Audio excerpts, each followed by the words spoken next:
Hello dear students, मैं हूं यासिर खान और आप देख रहे हैं मेरा YouTube channel learn chemistry with Yasir Khan. Dear students, आज का हमारा जो टॉपिक है वो है लेटेस्ट एनर्जी। तो बढ़ते हैं अपने टॉपिक की तरफ और स्टार्ट करते हैं अपने टॉपिक को कि लेटेस्ट एनर्जी क्या चीज़ है और हम किस तरह लेटेस्ट एनर्जी को फाइंड आउट करेंगे। तो सबसे पहले हमें लेटेस्ट एनर्जी को जानना होगा। लेटेस्ट एनर्जी की डिफिनेशन ये है कि the amount of energy release when 1 mole of ionic compound is formed from its gaseous ion.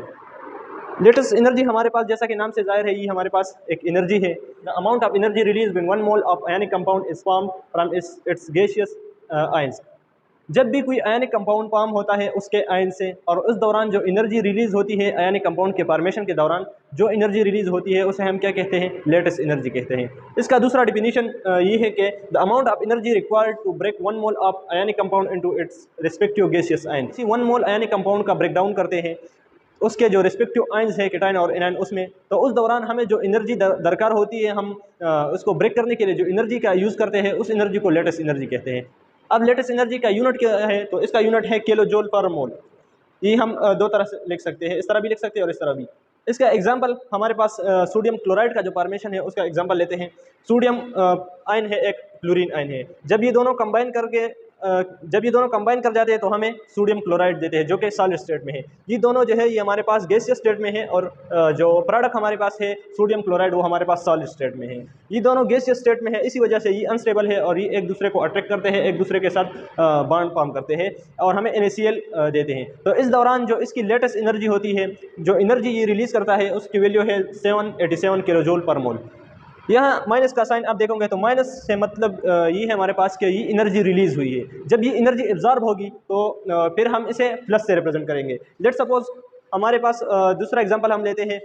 जब हम NaCl को अगेन ब्रेक डाउन करते हैं उसके जो केटाइन और एनाइन है उसमें, तो इसकी एनर्जी इस तरह होगी। लेट सपोज NaCl है, इसका हम ब्रेक डाउन करते हैं Na प्लस और Cl माइनस में। ये सॉलिड स्टेट में है, गैसियस Cl माइनस। तो इस दौरान जो एनर्जी हमें रिक्वायर्ड होती है कि हम इस NaCl को ब्रेक डाउन करें Na प्लस और Cl माइनस में, तो वो एनर्जी हमें क्या शो करती है? यही लेटेस्ट एनर्जी है और इसकी वैल्यू हमारे पास, यही वैल्यू है हमारे पास 787। लेकिन इसका जो साइन है वो हमारे पास क्या होगा? वो पॉजिटिव होगा। पॉजिटिव हमें ये शो करता है कि ये एनर्जी एब्जॉर्ब हुई है और जो हमारे पास आयनिक कंपाउंड है उसका ब्रेक डाउन हुआ है Na प्लस और Cl माइनस में। तो ये था हमारे पास लेटेस्ट एनर्जी। अब इसके बाद हम वो मेथड्स डिटरमाइन करेंगे कि किस तरह हम लेटेस्ट एनर्जी को फाइंड आउट कर सकते हैं। उसके लिए हम जो मेथड यूज़ करते हैं हम उसे बॉर्न-हाइबर साइकिल कहते हैं। तो इसमें हमारे पास दो मेथड्स हैं, एक है थ्योरेटिकल कैलकुलेशन, थ्योरी के फॉर्म में जो हम कैलकुलेशन करते हैं, और दूसरा हमारे पास है एक्सपेरिमेंटल कैलकुलेशन। तो थ्योरेटिकल कैलकुलेशन की तरफ जाते हैं। यू जो हमारे पास है यहाँ लेटेस्ट एनर्जी शो करता है, NO हमें एवोगाड्रो नंबर शो करता है, ए हमारे पास मेंडुलियन कांस्टेंट है और ये हमारे पास केटाइन एनाइन ये है, और जो ये हमारे पास पाई है ये हमें इंटर एटॉमिक या इंटर आयनिक डिस्टेंस के, इन दोनों आयंस के दरमियान डिस्टेंस कितना है वो हमें शो करता है, इंटर आयनिक डिस्टेंस। तो ये हमें क्या शो करता है? इंटर आयनिक डिस्टेंस शो करता है। और ये 1/n जो है, ये जो लेटेस्ट एनर्जी है उसके हिसाब से ये चेंज होती है। अच्छा, तो अब हमारे पास एक्सपेरिमेंटल कैलकुलेशन है। एक्सपेरिमेंटली हम इसको किस तरह फाइंड करेंगे? जब हम इसको एक्सपेरिमेंटली फाइंड करेंगे तो ये हम एक साइकिल के जरिए करेंगे और इसी साइकिल को बॉर्न-हाइबर साइकिल कहते हैं। साइकिल है उसका जो एक्सपेरिमेंटल मेथड है लेटेस्ट एनर्जी फाइंड करने का, तो उसको डिस्कस करेंगे। लेट सपोज हम एग्जांपल लेते हैं सोडियम क्लोराइड के फॉर्मेशन का। ये हमारे पास अपना जो पेवर स्टेट है सोडियम, उसमें है सॉलिड स्टेट में, और 1/2Cl2 ये हमारे पास अपने पेवर स्टेट में है जो कि गैसियस है।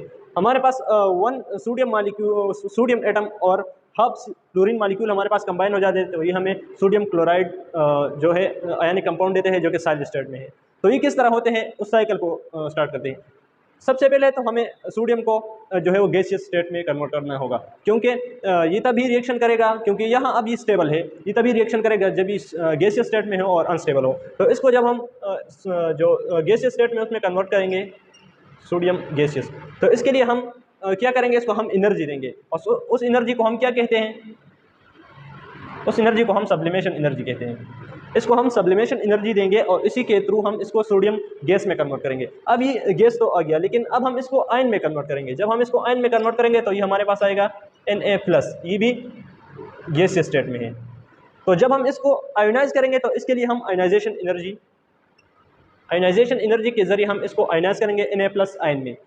अब ये हमारे पास Na+ आ गया। अब Cl2 की बात आती है, तो Cl2 हमारे पास गैस स्टेट में है, लेकिन इसको हमें क्या करना होगा, हमें तो एक क्लोरीन चाहिए, तो हम पहले इसे डिसोसिएट करेंगे Cl2 मॉलिक्यूल को। तो जब हम इसको डिसोसिएट करेंगे तो ये हमारे पास आएगा क्लोरीन, सिंगल क्लोरीन एटम आएगा। तो इस दौरान हम जो एनर्जी इसके मॉलिक्यूल को ब्रेक करने के लिए देते हैं, उस एनर्जी को हम बॉन्ड डिसोसिएशन एनर्जी कहते हैं, डिसोसिएशन एनर्जी। अब देखिए हमारे पास हाफ मॉलिक्यूल ऑफ क्लोरीन है, तो हम यहाँ भी इसको हाफ कर देंगे। अच्छा, अब ये हमारे पास क्लोरीन आ गया, लेकिन हमें चाहिए क्लोरीन आयन। तो क्लोरीन आयन को हम जब कन्वर्ट करेंगे क्लोरीन को क्लोरीन आयन में, तो ये हमारे पास आ जाएगा क्लोरीन माइनस। अब इस दौरान हम इसको इलेक्ट्रॉन ऐड करते हैं। जब हम इलेक्ट्रॉन ऐड करते हैं तो इस दौरान ये एनर्जी रिलीज करता है, और उस एनर्जी को इलेक्ट्रॉन एफिनिटी कहते हैं। तो ये हमारे पास इलेक्ट्रॉन एफिनिटी आ गई। अच्छा, इलेक्ट्रॉन एफिनिटी जो है वो एनर्जी ये रिलीज करता है, तो इसे हम माइनस में लेते हैं। अच्छा, और आयोनाइजेशन एनर्जी हम इसको देते हैं, तो हम इसीलिए हम पॉजिटिव से लेते हैं, और इस तरह इसको भी पॉजिटिव लेते हैं, क्योंकि ये एनर्जी हम इसको देते हैं और ये हमें जो है ये बॉन्ड डिसोसिएट हो जाता है और गैस में कन्वर्ट हो जाता है। अच्छा, अब यहाँ देखिए ये भी हम पॉजिटिव लेंगे, क्योंकि डिसोसिएशन एनर्जी जो है वो हम इसको देते हैं और इसका जो बॉन्ड है उसको डिसोसिएट करते हैं। अच्छा, अब यहाँ एक क्लोरीन आ गया, इसको थोड़ा नीचे लिखते हैं। एक क्लोरीन आ गया, क्लोरीन आयन, और एक है सोडियम आयन। अब ये दोनों कंबाइन होंगे और हमें ये NaCl देंगे। तो जो इतना साइकिल हो गया, इस साइकिल को बॉर्न-हाइवर साइकिल कहते हैं। अच्छा, तो अब देखिए लेटेस्ट एनर्जी हमें किस तरह हम इसमें फाइंड आउट करेंगे। तो इस जो लास्ट स्टेप की जो एनर्जी है, लास्ट स्टेप में जो एनर्जी ये रिलीज करता है, जब केटाइन और एनाइन दोनों बाइंड होते हैं और एक दूसरे को अट्रैक्ट करते हैं आयनिक बॉन्ड फॉर्म करने के लिए, इस दौरान जो एनर्जी रिलीज होती है उसे हम लेटेस्ट एनर्जी कहते हैं। इस स्टेप की जो एनर्जी है इसे हम लेटेस्ट एनर्जी कहते हैं। एक तो ये बात हुई। अच्छा, अब हम इक्वेशन के जरिए किस तरह लेटेस्ट एनर्जी को फाइंड करेंगे। तो ये जो सारी एनर्जी है, lattice energy, ionization energy, sublimation energy, dissociation energy और जो इलेक्ट्रॉन एफिनिटी है, इस सब एनर्जी को हम हीट ऑफ फॉर्मेशन कहते हैं। हीट ऑफ फॉर्मेशन की डिफिनीशन किस तरह होगी कि the amount of energy released when elements in their pure state combine to form ionic compound. जब एलिमेंट्स हमारे पास एटम्स अपने पेयर स्टेट में कंबाइन होते हैं और हमें आयनिक कंपाउंड देते हैं, इस दौरान जो एनर्जी रिलीज होती है इसे हम हीट ऑफ फॉर्मेशन कहते हैं। तो ये हमारे पास सारी एनर्जी, इसके सम को हम हीट ऑफ फॉर्मेशन कहते हैं। अब ये लेटेस्ट एनर्जी और हीट ऑफ फॉर्मेशन के दरमियान डिफरेंस हुआ कि लेटेस्ट एनर्जी हमारे पास इस लास्ट स्टेप की एनर्जी को कहते हैं, और हीट ऑफ फॉर्मेशन जो ये सारी एनर्जी है लेटेस्ट एनर्जी के साथ साथ ये सारी एनर्जी जो है इसको हम हीट ऑफ फॉर्मेशन कहते हैं। अच्छा, अब हम इसको किस तरह फाइंड करेंगे इक्वेशन के जरिए। तो ये हमारे पास हीट ऑफ फॉर्मेशन किसके बराबर होगी, delta HF। Heat of formation is equal to, सबसे पहले हम जो है हम कौन सी एनर्जी देते हैं, sublimation energy. Sublimation energy plus ionization energy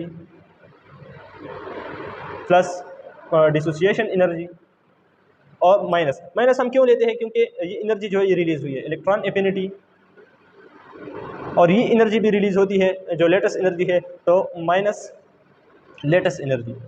अब इस इक्वेशन से हम लेटेस्ट एनर्जी को फाइंड कर सकते हैं। जब हम इसको इक्वल से पहले लाएंगे और HF जो है उसकी वैल्यू को हम इक्वेशन के इस तरफ लाएंगे, तो हम इसी तरह लेटेस्ट एनर्जी को फाइंड कर सकते हैं। तो ये था हमारे पास आज का लेक्चर, लेटेस्ट एनर्जी।